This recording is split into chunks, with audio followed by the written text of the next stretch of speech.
والصلاة والسلام على رسول اللہ اما بعد فاعوذ باللہ من الشیطان الرجیم بسم اللہ الرحمن الرحیم۔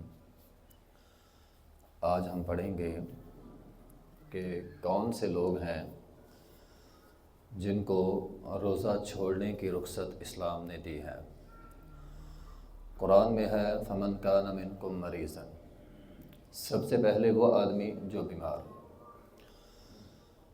بیمار کس کو کہتے ہیں؟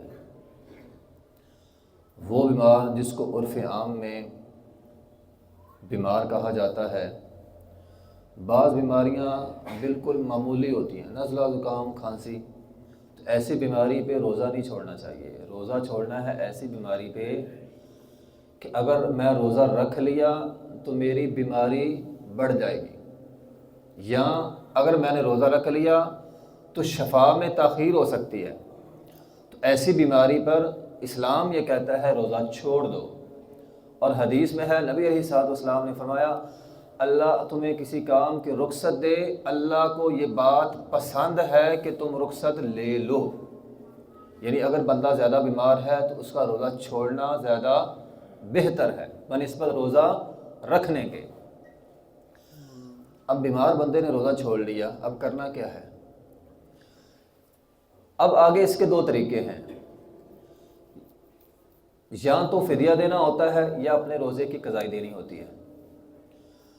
جو بیماریاں دائمی نہیں ہیں، عارضی بیماریاں ہیں، بندہ بیمار ہو گیا 6 مہینے کے لیے بیمار ہے، سال کے لیے بیمار ہے، اس کا ایکسیڈنٹ ہو گیا، حادثہ ہو گیا، سال 2 سال کے لیے وہ بیمار پڑا ہے، ایسی بیماریاں جو دائمی نہیں ہیں، عموماً اس بیماری سے بندہ شفا یاب ہو جاتا ہے۔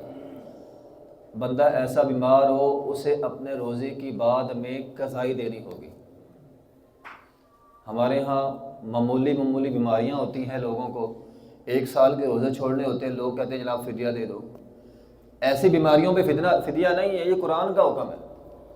قرآن کہتا ہے فعدۃ من ایام اخر، بیمار بندہ روزہ چھوڑے اور بعد میں اپنے روزے کی قضائی دے۔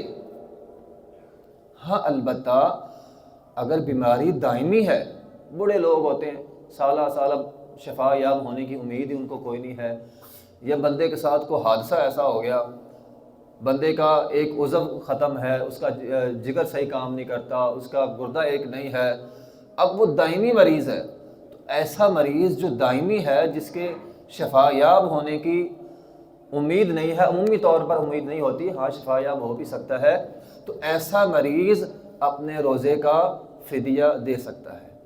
فدیہ کتنا دینا ہے؟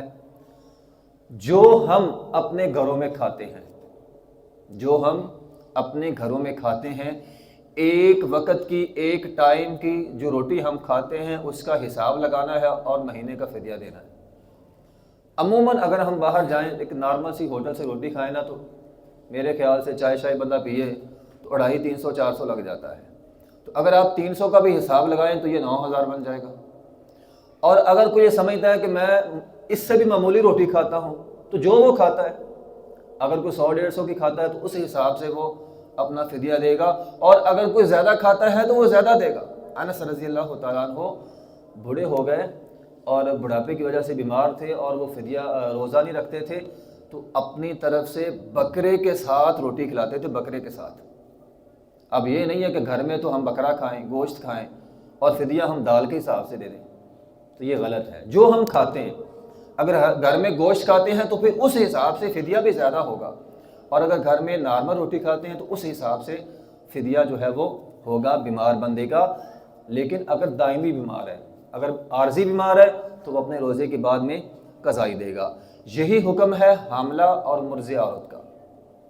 حاملہ سے مراد وہ عورت جس کے پیٹ میں بچہ ہے، مرضع سے مراد وہ عورت جو اپنے بچے کو دودھ پلاتی ہے۔ پہلی بات یہ ہے کہ وہ روزہ رکھیں گی، حاملہ مرضعہ روزہ رکھیں گی، لیکن اگر ان کے روزہ رکھنے سے ان کی صحت میں یا ان کے بچے کی صحت میں مسئلہ بنتا ہے تو پھر وہ روزہ چھوڑ سکتی ہیں۔ صحت اہم ہے، بچے کی صحت اہم ہے، اس کی خود کی صحت اہم ہے، تو وہ روزہ چھوڑ سکتی ہیں، لیکن اپنے روزے کی بعد میں قضائی دیں گے۔ ابن عثیمین سے یہ سوال کیا گیا، ایک عورت ہے ایک سال آیا رمضان کا، اس کے پیٹ کے اندر بچہ تھا، روزہ نہیں رکھا، اگلے سال آیا وہ دودھ پلا رہی ہے، تو کیا کرے؟ انہوں نے کہا اس سے اگلے سال وہ قضائی دے، یعنی دینی اس نے قضائی ہے۔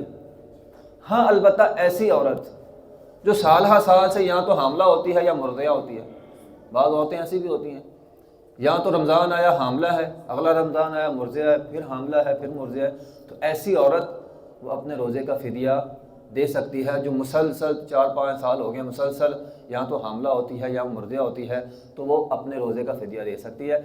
اسی طرح اسی بیماری کے اندر حائضہ اور نفاس والی عورت بھی آ جائے گی، چونکہ وہ بھی ایک بیماری ہے، تو وہ عورت جس کو ایام مخصوصہ آتے ہیں یا نفاس بچے کے بعد نفاس کے 40 دن ہے اس کے، وہ عورت بھی روزہ چھوڑ دے گی، اور روزہ چھوڑنے کے بعد اپنے روزے کی قضائی دے گی۔ حیض اور نفاس والی عورت کے ذمے قضائی ہے، فدیہ نہیں ہے۔ یہ بات سمجھ لیں، بعض خواتین جو ہیں وہ فدیہ دینا شروع کر دیں، فدیہ نہیں ہے، ابھی قضائی دینی ہے، انہوں نے بعد میں اپنے روزے پورے رکھنے ہیں۔ نبی علیہ الصلوۃ والسلام نے فرمایا تھا حائضہ عورت کے لیے صرف قضائی ہے، تو وہ اپنے روزے کی قضائی دے گی۔ تو حائضہ اور نفاس والی قضائی دیں گی، حاملہ اور مرضعہ بھی قضائی دیں گی اپنے روزے کی۔ ہاں اگر کوئی تسلسل چل رہا ہے، کافی سال ہو گئے ہیں، پھر وہ فدیہ دے سکتی ہے۔ بیمار بندہ اگر وہ روزہ چھوڑے اپنے روزے کی قضائی دے گا، البتہ اگر دائمی مریض ہے تو وہ اپنے روزے کا فدیہ دے سکتا ہے۔ وآخر دعوانا الحمدللہ رب العالمین۔